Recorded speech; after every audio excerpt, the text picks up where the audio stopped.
Em 2025, o domínio viciante da inteligência artificial transformou companheiros em catalisadores de tragédias.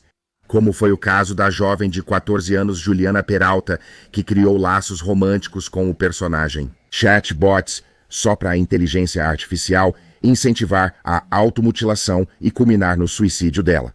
Isso levou a dezenas de processos que acusam os desenvolvedores de negligência, enquanto pais testemunham no Congresso sobre chatbots que falharam em intervir em casos de ideação suicida. Enquanto isso, o Grok do X, há alguns meses, ficou infame por entrar em modo Mecha Hitler após uma atualização antes de pedidos de desculpas frenéticos e de ser lobotomizado. Mas além dessas mortes trágicas, a inteligência artificial também está agravando o mercado de trabalho nos Estados Unidos, com mais de 2/3 das funções de emprego enfrentando automação. Além disso, há a pressão ambiental causada pelo consumo excessivo de água e pela energia necessária para treinar os modelos. Mas também, e mais importante, com a dependência excessiva da inteligência artificial, está ocorrendo uma erosão da criatividade e da empatia, além de fomentar o isolamento. Em uma distopia hiperconectada, onde as salvaguardas ficam para trás, isso amplifica os vieses e os temores de vigilância. Além disso, e de forma muito interessante, há uma nova inteligência artificial que terá efeitos profundos daqui para frente. Pois é uma que consegue adivinhar se você é gay ou hétero a partir de uma única e simples fotografia. E esse algoritmo é capaz de deduzir a sexualidade das pessoas que ele observou em fotos de um site de namoro com até 91% de precisão. Isso volta a levantar questões éticas complexas. Ainda mais ao analisar uma nova inteligência artificial muito semelhante. Bem, essa inteligência artificial basicamente pode olhar para uma foto sua e dizer se você tem ou não tendências criminosas. Mas em meio a esses avanços assustadores na capacidade da inteligência artificial de enxergar em nossas próprias almas, dizem eles, desde nossos desejos secretos até nossos impulsos mais sombrios. É um lembrete claro de que a tecnologia não pode reprogramar e reescrever nossas fragilidades humanas da noite para o dia. Ainda assim, é aí que reside a esperança, em pequenas mudanças intencionais que retomam o controle das máquinas e o colocam de volta em nossas mãos. Tenho 3 perguntas para você. Pergunta 1. Quem, na sua opinião, comete mais assassinatos? A mulheres b homens? Pergunta 2. Qual grupo estará sobre-representado nos 100 metros rasos nas próximas Olimpíadas? As chineses e sua diáspora, B. Oeste africanos e sua diáspora. Pergunta 3. Qual grupo de pessoas é, em média, mais alto? As japoneses, B. holandeses? Agora, se você respondeu B às perguntas apresentadas, parabéns.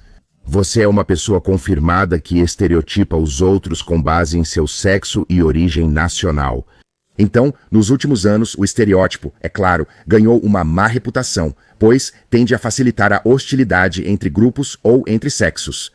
Mas a verdade é que, e eu vou me aprofundar mais nesse assunto em um vídeo futuro. De acordo com um novo estudo, pessoas com maiores habilidades cognitivas têm mais probabilidade de aprender e aplicar estereótipos sociais.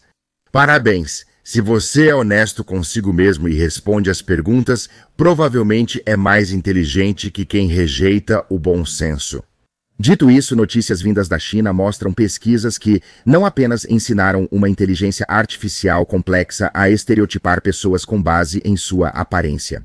Mas essa inteligência artificial é surpreendentemente precisa quando se trata de identificar pessoas consideradas suspeitas ou, em termos leigos, ser capaz de diferenciar criminosos de não criminosos.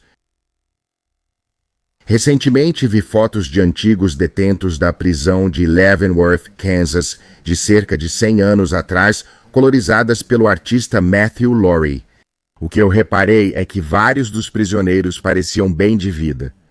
Infelizmente, para aqueles que passam uma impressão suspeita para os outros, geralmente em um nível quase inconsciente, notícias vindas da China podem trazer informações muito preocupantes. Ainda mais, já que esse ressurgimento da fisiognomia pode ter mostrado que os críticos dessa prática estavam errados. Muito errados. Primeiro, fisiognomia é a suposta arte de julgar o caráter de uma pessoa pelas características do seu rosto. Livros foram escritos sobre isso, pelo menos no início do século XX, mas nos últimos anos ela tem sido ridicularizada como uma pseudociência duvidosa pela maioria dos acadêmicos ocidentais. Mas na China, 2 cientistas da Universidade de Jiaotong provocaram a ira, a fúria e o desprezo de seus colegas ocidentais na comunidade científica, após elaborarem um estudo alegando distinguir criminosos de cidadãos cumpridores da lei em 9 a cada 10 casos com um algoritmo de computador. Os cientistas sabiam que seu artigo seria recebido com gritos e desprezo, e também entendiam o que chamaram de controvérsia histórica em torno do tema. No entanto, após treinarem seus algoritmos de aprendizado de máquina, a máquina foi capaz de identificar criminosos dos cidadãos cumpridores da lei em 89,5% dos casos.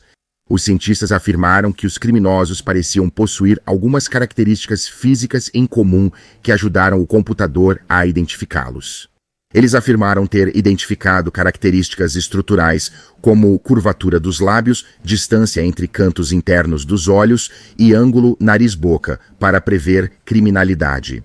Pesquisadores descobriram que os condenados, sejam criminosos graves ou pequenos infratores, tinham olhos mais próximos e lábio superior mais curvado.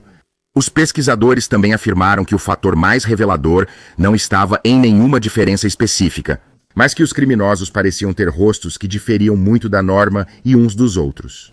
Que eles eram literalmente em sua aparência desviantes. Eles também disseram que os rostos do público geral que obedece à lei têm um grau maior de semelhança em comparação com os rostos dos criminosos. Ou os criminosos têm um grau maior de dessemelhança na aparência facial do que as pessoas normais. Mesmo tendo tentado antecipar a inevitável fúria visceral dos acadêmicos ocidentais ao afirmar que não pretendemos nem somos qualificados para discutir ou debater sobre estereótipos sociais. Também que o programa deles não propaga nenhum tipo de viés devido a experiências passadas, raça, religião, doutrina política, gênero, idade, etc. Mas sabemos que isso não faria diferença, pois só de se aventurarem no campo da fisionomia, eles foram fortemente condenados. Concordo que não devemos julgar pela aparência, mas considero esse estudo muito perigoso. Dadas as tendências cada vez mais totalitárias dos governos ocidentais, não me surpreenderia nem um pouco ver máquinas assim sendo usadas em um futuro próximo. Provavelmente para reprimir dissidentes políticos, não criminalidade. Também é interessante notar que as descobertas deste estudo da China não são únicas. Na verdade, em 2011, um experimento conduzido pela Universidade Cornell demonstrou que as pessoas eram capazes de diferenciar entre criminosos condenados e outras pessoas apenas pelo instinto. Na verdade, o resumo do estudo afirma que há um corpo crescente de evidências que sugere que inferências disposicionais rápidas e precisas podem ser feitas após uma exposição mínima à aparência física de outras pessoas. Ou seja, quando as pessoas estereotipam outras com base na aparência, na maioria das vezes elas estão certas. Embora isso possa ferir os sentimentos dos profissionalmente ofendidos e daqueles que se indignam em nome dos outros. Os instintos humanos são, na verdade, muito bons em avaliar o mundo ao seu redor, para o bem ou para o mal. Ou, na verdade, por que ficamos tão chocados com o que era considerado senso comum há apenas algumas gerações? O que você acha? A inteligência artificial, como a usada no experimento chinês, deveria ser utilizada como mais uma ferramenta para a aplicação da lei. Quais as implicações éticas do uso dessas máquinas na prática? E existe alguma maneira de elas serem usadas sem serem abusadas? O que você acha? Deixe seus comentários abaixo. Obrigado por assistir. Se gostou do vídeo, deixe um joinha antes de sair, mas só se realmente gostou. Se quiser apoiar o canal, veja as opções na descrição e confira o patrocinador de hoje, Fume. Isso pode te ajudar a tomar melhores decisões e fazer melhores escolhas. Te vejo no próximo vídeo. Tchau por enquanto.